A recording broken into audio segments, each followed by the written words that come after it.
അപകടങ്ങൾ തുടർക്കഥയായിട്ടും അധികാരികൾ കണ്ണു തുറക്കുന്നില്ല. വടകര ഫാമിലി വെഡ്ഡിംഗ് സെന്ററിന്റെ സമീപമുള്ള സർവീസ് റോഡിലെ ഓവുചാലിന്റെ സ്ലാബുകൾ പൊട്ടിപ്പൊളിഞ്ഞിട്ട് ദിവസങ്ങളായിട്ടും യാതൊരുവിധ പരിഹാരവുമായിട്ടില്ല. നൂറുകണക്കിന് വാഹനങ്ങളാണ് ഈ വഴി ദിവസേന കടന്നു പോകുന്നത്.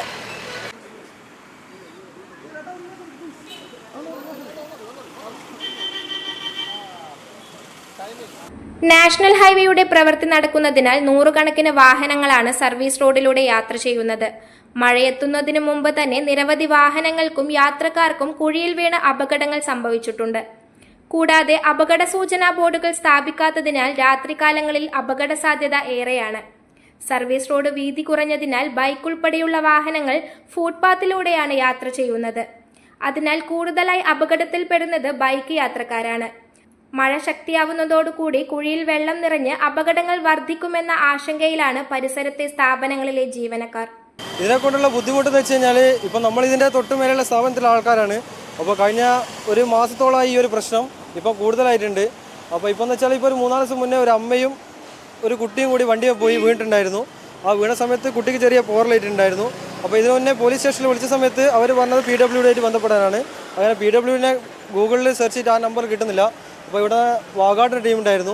അപ്പോൾ അവരുടെ അടുത്ത് സംസാരിച്ച സമയത്ത് അവർ ഒന്നെല്ലാം പറഞ്ഞിട്ട് അവർ പോയിട്ടുണ്ടായിരുന്നു. പക്ഷേ എങ്കിൽ അവർ ചെയ്യുന്ന സമയത്ത് ഈ കമ്പി മൊത്തം പുറത്തായിരുന്നു. നമ്മൾ ആ കമ്പീനെ അടിച്ച് താത്തി. അതിനുശേഷം ഇപ്പം കഴിഞ്ഞ മഴയത്ത് ഒരു സ്കൂട്ടിയാണ് അവിടെ വെച്ചത്. അപ്പോൾ ആ സ്കൂട്ടി വെച്ചാൽ വെള്ളം കയറ്റി കുണ്ട് കാണുന്നില്ല. അപ്പോൾ അതുകൊണ്ടാണ് ആ സ്കൂട്ടി അവിടെ വെച്ചത്. അപ്പോൾ എന്നിട്ടും ഇപ്പോൾ ഏകദേശം 2 ആൾ ഇന്നലെ രാത്രിയും ഒരാൾ വീഴാൻ പോയിട്ടുണ്ട്. കൂടുതൽ സംഭവിച്ചു. പക്ഷേ ഇനി ഒരു അപകടം വരാതിരിക്കാൻ വേണ്ടിയിട്ട് അതിനുള്ള നടപടി എന്തായാലും എടുത്തേ പറ്റൂ. കാരണം നമ്മളെ മുന്നിലാണ് നമ്മളാണ് കാണേണ്ടത്. അപ്പോൾ നിങ്ങൾക്ക് തന്നെ നോക്കിയാൽ കാണാം, ഇവിടെ ഇപ്പം തന്നെ നിങ്ങൾ കണ്ടുകൊണ്ട് നിൽക്കുന്നുണ്ട്. അപ്പോൾ അതിനൊരു നടപടി എന്തായാലും വേണം, അല്ലെങ്കിൽ എന്തെങ്കിലും വലിയൊരു അനർത്ഥം സംഭവിക്കും. അതില്ലാതിരിക്കാൻ വേണ്ടി എല്ലാവരും ഒന്ന് ശ്രദ്ധിക്കണം.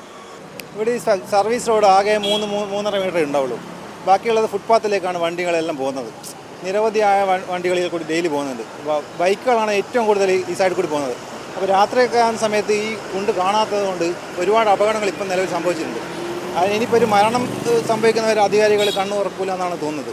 അപ്പോൾ ഈ സംഭവങ്ങൾ പെട്ടെന്ന് തന്നെ ക്ലിയറാക്കാൻ വേണ്ടിയിട്ടുള്ള അധികാരികളിലേക്ക് എത്തിക്കണം എന്നാണ് പറയുന്നത്. നടന്നു പോകുന്ന ആൾക്കാർക്ക് ബുദ്ധിമുട്ടാണ്. നടന്നു പോകുന്ന രാത്രിയൊക്കെ നടന്നു പോകുമ്പോൾ ആർക്കും അറിയാം, നമ്മൾ മൊബൈലിൽ നോക്കി നടന്നു പോകുമ്പോൾ ഈ ഒരു കുണ്ടിലേക്കല്ല പോകുന്നത്. പെണ്ണുങ്ങളെ ഇഷ്ടംപോലെ ആൾക്കാരുണ്ട്. അപ്പോൾ നടന്നു പോകുന്നവർക്കും ഏറ്റവും കൂടുതൽ ബുദ്ധിമുട്ടാണ്. പിന്നെ കണ്ടേക്ക് നമുക്കിതിപ്പോൾ എന്താ ചെയ്യാൻ പറ്റുക? എത്രയും പെട്ടെന്ന് ഇതിനുള്ള നടപടി സ്വീകരിച്ചേ പറ്റൂ.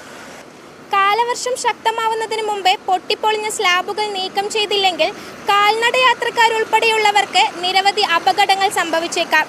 ഇനിയൊരു അപകടം സംഭവിക്കുന്നതിന് മുമ്പേ സ്ലാബുകൾ നീക്കം ചെയ്യുമെന്ന പ്രതീക്ഷയിലാണ് സമീപവാസികൾ. സനിക ബാലഗോപാൽ, മീഡിയ വടകര. വലിയ സന്തോഷങ്ങൾക്കിടയിൽ നഷ്ടപ്പെട്ടു പോകുന്ന ചില ചെറിയ ഇഷ്ടങ്ങളുണ്ട്. ബാല്യത്തിൽ എപ്പോഴോ എന്നോടൊപ്പം നടന്ന് എനിക്കൊപ്പം വളർന്ന ചില ഇഷ്ടങ്ങൾ. ആ ഇഷ്ടങ്ങൾ സ്വന്തമാക്കാൻ എന്നോടൊപ്പം എന്നും ഉണ്ടായിരുന്ന എന്റെ ഫാമിലി.